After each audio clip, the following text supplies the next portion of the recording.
Bien, vamos a comentar un poquito más de la temperatura de la cristalización y la importancia que tienen los procesos de conformado.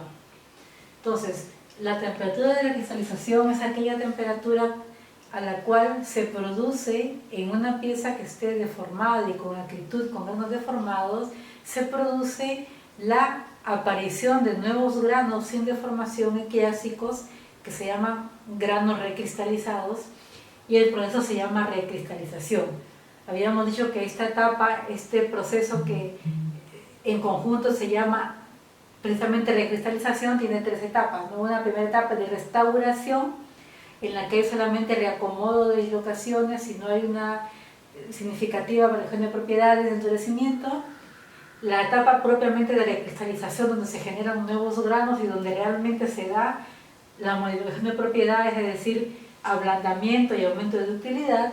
Y una etapa tercera, que es el crecimiento del grano hasta el tamaño que nosotros necesitemos. Entonces, la temperatura a la cual sucede esa recristalización, nuevos granos, se llama temperatura de cristalización. Entonces, es una característica del material. Para un material que no tiene deformación, o sea, para un material que no está deformado, en principio esa temperatura está comprendida entre TF medios, TF tercios, donde TF es la temperatura de fusión. Si nosotros tenemos una aleación, conocemos la aleación, conocemos el punto de fusión.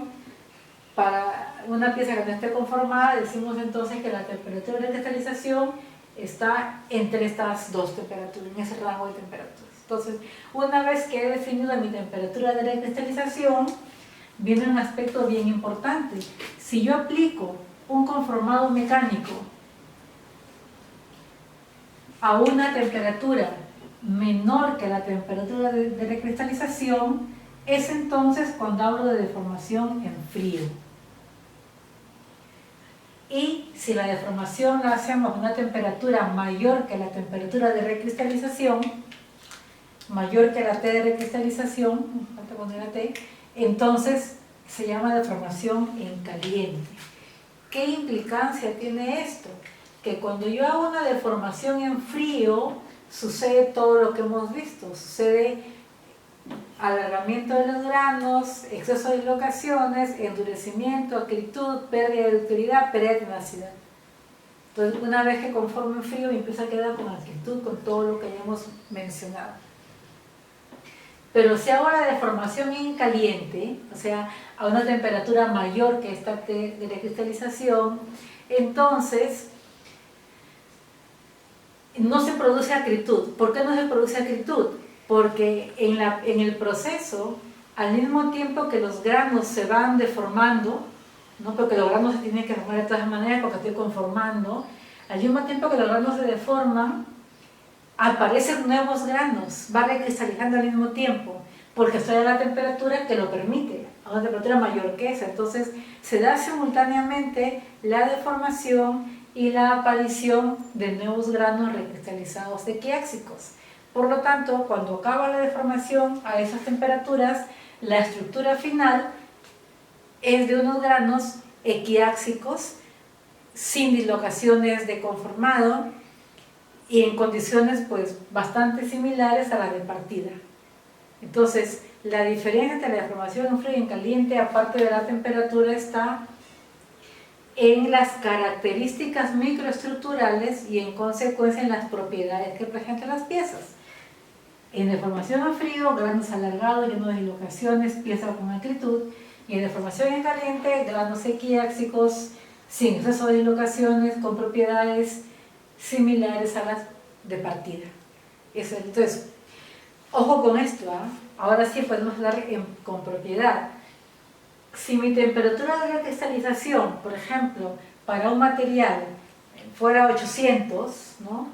Y yo empiezo a deformarlo a 400, o sea, a 400 es deformación en frío, aunque 400 grados no es temperatura ambiente, ¿no?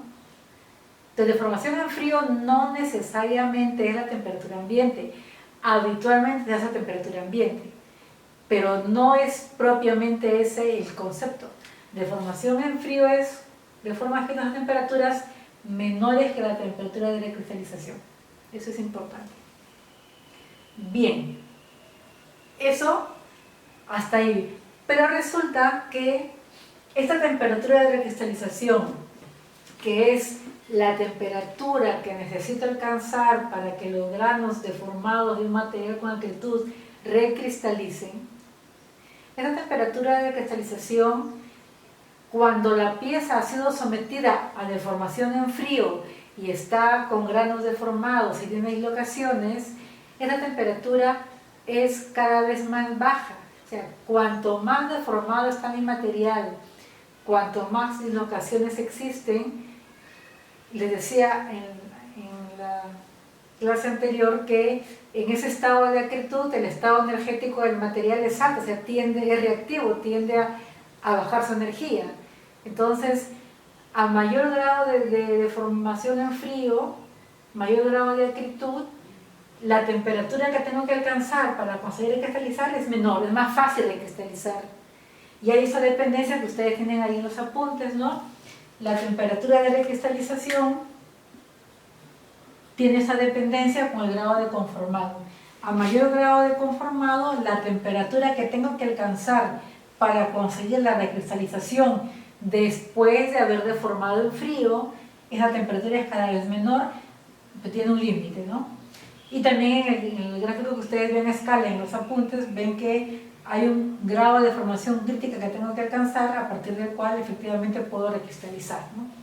Entonces, en las piezas que están conformadas en frío, que tienen acritud, la temperatura que tengo que alcanzar para recristalizar no depende solamente de qué material es, de la temperatura de fusión, sino que depende también del grado de conformado que le he aplicado.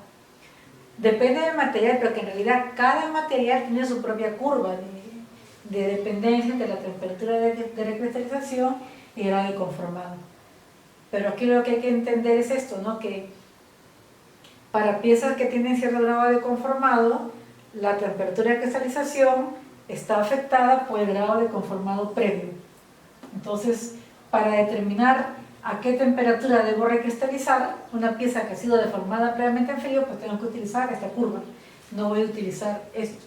Esto me sirve para encontrar la temperatura de recristalización que me permite decir si estoy deformando en frío o en caliente.